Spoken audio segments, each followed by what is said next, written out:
Hello बच्चों, hope है आप लोगों ने अच्छे से पढ़ाई की रहेगी। इससे पहले वाले टॉपिक आपको जो मैंने की कंटिन्यूस चार्ज डिस्ट्रीब्यूशन पे आपको करवाया था उसको अच्छे से ग्रास्प कर लिया रहेगा। उसी का कंटिन्यूएशन में आज मैं ये न्यू लेक्चर लेने जा रहा हूँ। इसमें मैं आपको जो क्या बोलते हैं electric field intensity due to uniformly charge semi circular ring की वजह से उसके सेंटर में निकालनी बताऊंगा। तो मेरे पास एक सेमी सर्कुलर रिंग है जिसकी की लीनियर चार्ज डेंसिटी लैम्डा है। तो लैम्डा की वैल्यू क्या रहेगी? Q upon per unit length. Lambda क्या रहती है? Charge per unit length. अगर इस सर्कल सेमी सर्कुलर रिंग के ऊपर टोटल चार्ज Q है तो लैम्डा की वैल्यू रहेगी Q बाई इसका जो सेमी सर्कुलर रिंग का जो पेरीमीटर है that is pi are. Okay, lambda Q upon pi r ये लैम्डा की वैल्यू है। तो हम लोग क्या करेंगे, एक छोटा करंट एलिमेंट ले लेंगे, एक छोटा चार्ज्ड एलिमेंट ले लेंगे DL जिसका कि चार्ज DQ रहेगा। उससे हम सेंटर में फील्ड निकाल लेंगे और फिर सारी रिंग से फील्ड निकालने के लिए उसको कर देंगे इंटीग्रेट। ओके, तो फिर तो सबसे पहले हम ऑब्जेक्टिव लिख लेते हैं। तो we have to find out electric field due to semi circular charged ring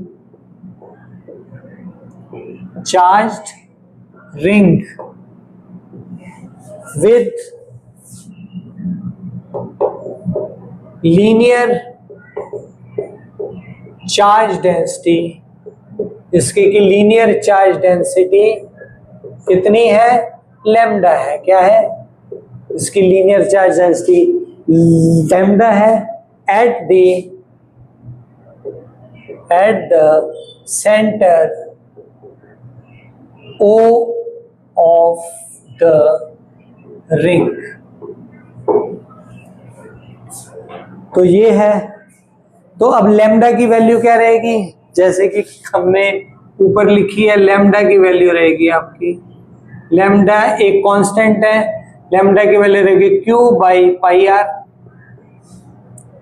ये एक कांस्टेंट वैल्यू है क्योंकि लैम्डा तो सारी रिंग के लिए कांस्टेंट ही रहेगा। तो अगर मान लो छोटा करंट एलिमेंट है DL, so for small current element DL, for small current element DL charge on DL is given as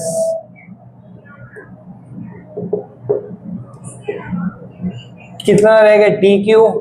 तो DQ की वैल्यू क्या रहेगी? Lambda constant into DL। इसको हम दे देते हैं इक्वेशन नंबर 1।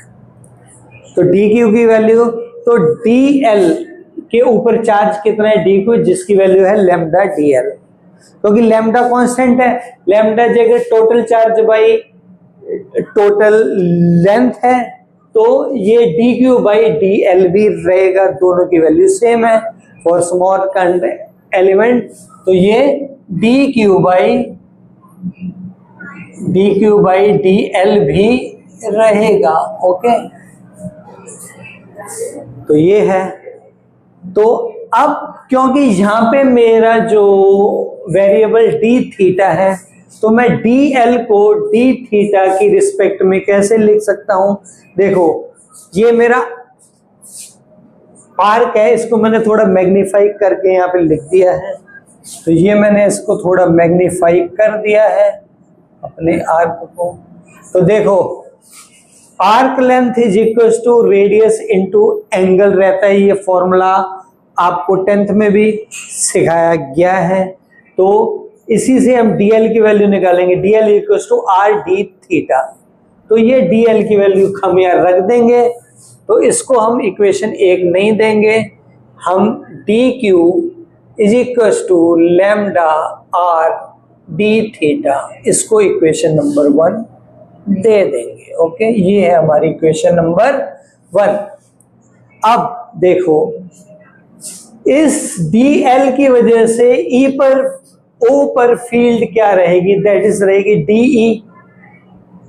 तो एक चीज आप इसको बाई सिमेट्री देख सकते हो, जे अगर मैं डी थीटा को यहां से यहां तक पूरा घुमाता हूं तो जो डी कंपोनेंट इस साइड है उतना ही डी कंपोनेंट इसके अपोजिट साइड रहेगा। भाई इस चार्ज की वजह से डी कंपोनेंट इस साइड है, इस चार्ज की वजह से डी कंपोनेंट इस साइड रहेगा। यहां पर कोई चार्ज है उसकी वजह से डी कंपोनेंट इस साइड है और डी कॉस थीटा कंपोनेंट तो इस साइड के चार्ज की वजह से उल्टी डायरेक्शन में डी कॉस थीटा कंपोनेंट रहेगा। तो डी कॉस थीटा कंपोनेंट सारे के सारे कैंसल आउट कर जाएंगे और डी साइन थीटा कंपोनेंट्स क्या हो जाएंगे, ऐड। भाई अगर ये एंगल थीटा है तो ये भी एंगल थीटा रहेगा, तो ये कंपोनेंट क्या रहेगा, डी कॉस थीटा, और ये वाला कंपोनेंट क्या रहेगा, डी ई साइन थीटा। तो डी कॉस थीटा वाले कंपोनेंट्स कैंसल आउट कर जाएंगे। तो यहाँ पे हम एक बात लिख सकते हैं, नोट बोल के आप लिख लीजिए, note.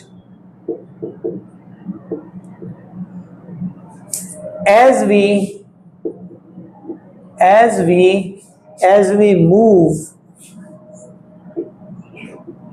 through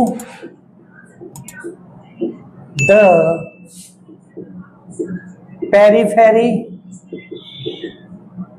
of the semi-circular ring DE cos theta components will cancel out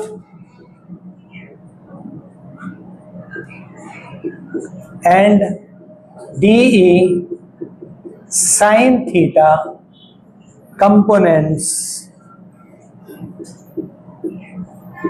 will add up। तो डी कॉस थीटा वाले कंपोनेंट्स क्या हो जाएंगे, कैंसल, और डी साइन थीटा वाले कंपोनेंट्स क्या हो जाएंगे, ऐड अप। तो ये बात आप ध्यान रख सकते हैं, तो इसको थोड़ा हम हाईलाइट कर देंगे ताकि ये चीज आपको ध्यान रहे। बाई सिमेट्री, क्या आगे लिख देते हैं, by symmetry, by symmetry. Okay, तो अब मेरे पास नेट फील्ड क्या रहेगी, नेट फील्ड रहेगी ई नेट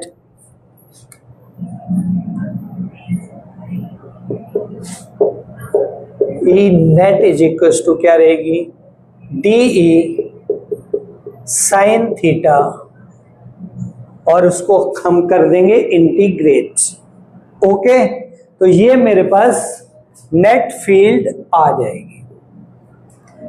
तो अब हम DE की वैल्यू कैलकुलेट कर देंगे और इसमें रख देंगे और उसको इंटीग्रेट कर देंगे तो हमको डिजायर्ड रिजल्ट मिल जाएगा। तो सबसे पहले अब हम D की वैल्यू निकालेंगे। तो DE की वैल्यू क्या रहेगी, DE की वैल्यू रहेगी K times DQ upon distance कितना है, R²। इस छोटे करंट एलिमेंट की वजह से जिसके पास चार्ज DQ है, यहां पर फील्ड कितने रहेगी, तो डिस्टेंस यहां से यहां तक कितना है, रेडियस R। ठीक है, अब DQ की वैल्यू रख दो ये वाली, तो DE की वैल्यू क्या हो जाएगी मेरे पास, DE की वैल्यू हो गई K टाइम्स DQ की वैल्यू रख दो lambda R d theta upon R²। एक R से एक R आप कैंसिल कर दो, तो ये इसकी वैल्यू हो जाएगी DE is equal to K times lambda d theta upon R okay, अब हमको वैल्यू इसकी कैलकुलेट करनी है, तो हम क्या करेंगे, इसको इंटीग्रेट। तो इसको इंटीग्रेट कर दो 0 से e तक, और इसको इंटीग्रेट करना पड़ेगा। ये कहां से कहां तक जा रहा है, अगर थीटा यहाँ पे 0 है तो ये कहां तक जा रहा है, पाई तक। ये 180 डिग्री तक रोटेट कर रहा है, तो थीटा की वैल्यू रेडियंस में क्या रहेगी, पाई रेडियंस। तो 0 से लेके पाई तक इसको इंटीग्रेट करना पड़ेगा। तो इसी को हम थोड़ा आगे और एक्सपेंड करके लिख लेते हैं। तो डी का बन जाएगा E इज इक्वल्स टू के लैम्डा आर, ये कांस्टेंट है, लैम्डा के और आर ये तीनों कांस्टेंट है, तो कांस्टेंट वैल्यूज इंटीग्रेशन के आप बाहर ले सकते हो। तो ये बन जाएगा के लैम्डा अपॉन आर, और इंटीग्रेशन 0 से लेके पाई तक, और डी ई साइन थीटा, क्या डी ई की वैल्यू ये रख देंगे और साइन थीटा यहां पे है, तो ये बन जाएगा तुम्हारा sine theta D theta. Okay, E की वैल्यू तो रख दी, तो नेट ई नेट ये बन गई हमारी। इसको ई ना लिख के इसको लिख देंगे ई नेट। ओके, अब इसको इंटीग्रेट किया, तो अब हम इसको इंटीग्रेट करेंगे, तो ई नेट की वैल्यू आएगी मेरे पास के लैम्डा बाय आर, और साइन थीटा का इंटीग्रेशन होता है माइनस कॉस थीटा 0 से लेके पाई तक। साइन थीटा का इंटीग्रेशन क्या रहता है, माइनस कॉस थीटा, वैल्यू रख दी। अब हम डेफिनेट इंटीग्रल्स की प्रॉपर्टी यूज करेंगे, upper limit minus lower limit. तो इसमें ई नेट की वैल्यू क्या मिल जाएगी, ई नेट की वैल्यू हमको मिल जाएगी K times lambda by R minus cos pi minus cos 0 degrees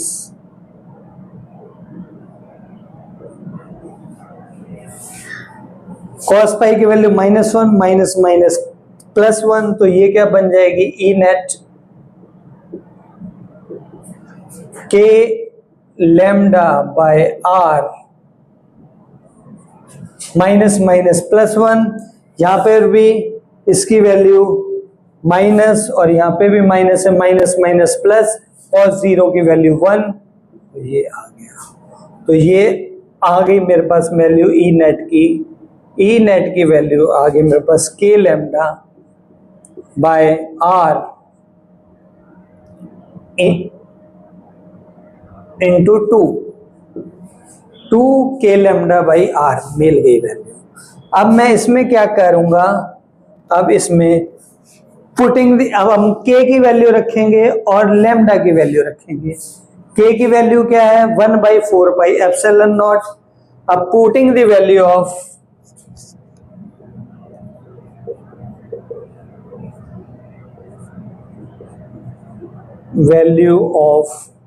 के एंड लैम्डा, तो के की value 1/4 pi epsilon naught, lambda की वैल्यू यहां से हम निकाल लेंगे, लैम्डा की वैल्यू रहेगी Q by pi are. Okay, यहां पे लैम्डा की वैल्यू क्या है, क्यू बाई पाई आर, ये हम यहां पे रख देंगे। तो E net 1/4 pi epsilon naught और लैम्डा 2 टाइम्स इंटू लैम्डा की वैल्यू क्या है हमारी, लैम्डा की वैल्यू है तुम्हारी Q upon pi are. Okay, तो ये है, और एक आर इसके नीचे, और तो ये, तो 2 से ये 2 कैंसिल कर दो, तो मेरे पास ई नेट की वैल्यू क्या मिल गई मेरे को, ई नेट की वैल्यू मिल गई